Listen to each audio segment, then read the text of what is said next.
They call him Seatin, the man of legends. Hello ladies and gentlemen, and welcome to the 61 Inquisitor and 15 Defiler guide.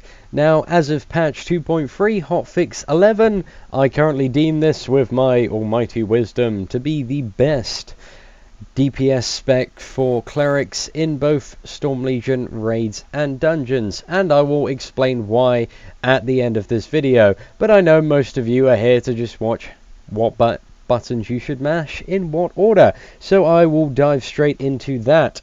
Now, think of Inquisitor as working in sort of a priority list. So at the top of that priority list will be an ability called Scourge. Second on that list will be Vex, and third on that list will be Sanction Heretic. Now, these dots all deal quite a bit over the course of their duration compared to what any bolt or anything else can deal, so you'll want to ensure that they are pretty much kept up at all times regardless. Fourth on your priority list is, and if you just give me 1 second, whenever you cast a bolt, you will get a stack of Life and Death Concord. When that reaches 5, you'll get Unified Fury, which gives you an instant cast Bolt of Depravity. Now, what you'll want to do is you'll want to cast this as soon as it comes up.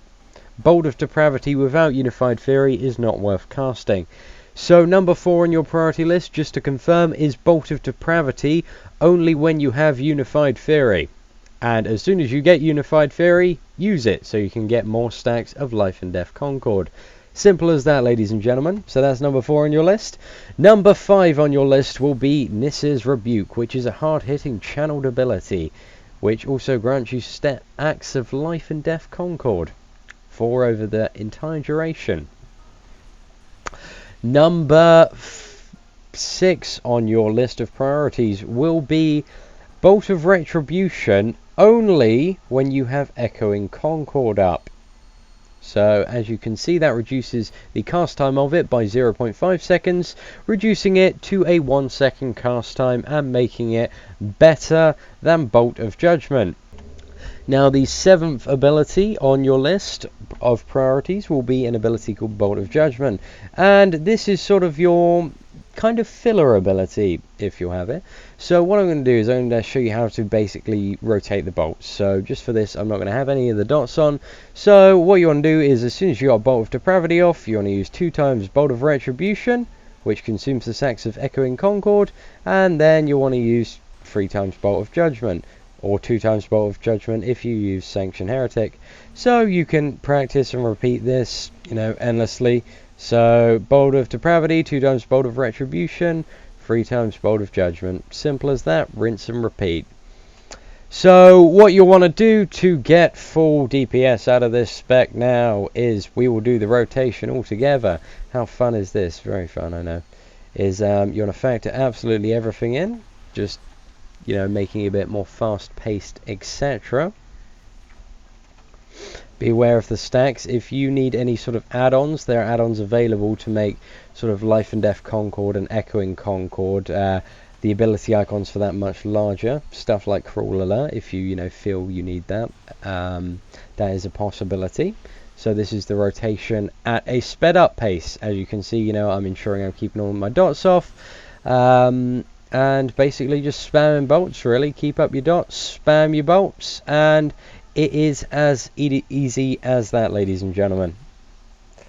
So I'm going to show you how to also use the cooldowns. So the only cooldown you have is Radical Coalescence. Now, basically, as soon as you use that, it isn't too much of a detrimental cooldown. It resets the cooldown of all your abilities, so this can be very useful at the start of the fight, getting a double Nissa's Rebuke, and also gives you a 10% damage buff, so you can use that when you please. It's usually advisable to use it on a double Nissa's Rebuke. Whenever you pop it, pop Bolt of Depravity, and then you can pop a Nissa's Rebuke and be awesome. So this spec just is pretty much very straightforward, easy to use. If you have any questions at all, feel free to leave them in the comments below, and I will be more than happy to clear up anything you have. Okay, so I'm just going to take a few minutes to sort of explain why I use this build and not the 10 Kabbalist 5 Defiler variant. Now, this one provides a bit more damage increase passively. It provides about sort of 5 to 10% more. I haven't sort of done the exact calculations, but the reason it's better is not only because it provides that, it's also because the 10 Cabalist and 5 Defiler variant relies very much on keeping up and maintaining stacks of Dark Water, which on a dummy is very easy to do. You know, you can easily maintain them when they're just about to fall off on a dummy, but if you actually apply that to a real raid situation, it just doesn't work.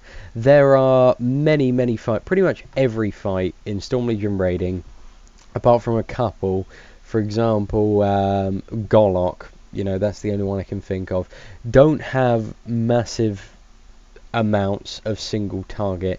There is a lot of target switching with every fight that you do. So genuinely, the time it takes to build up those stacks of Dark Water and maintain them is just not worth it at all. And if you let those stacks fall off whatsoever, it's going to be a DPS loss. This spec, the 10 Cabalist 5 Defiler spec, it's only about, if you play it absolutely perfectly, it's only about 500 DPS ahead of the spec that I'm currently using, and that is providing you never let any stacks fall off. And that, realistically, in a raid environment, that's just not going to happen. And when you come to experts, the fights are too short in term, especially when you have sort of any kind of decent gear. The fights are too short to actually give the full impact of Dark Water building up and maintaining the dots. It's just not worth it in terms of DPS. You're much better going for a bursty spec like this in comparison to that one where you have all of this plus these stacks of Dark Water. So personally, I don't think it's worth it. You know, there are so many things. There's boss mechanics, human error. If you get a bit of lag and those stacks drop, all three of those things are going to make you lose DPS. You're going to lose the numbers.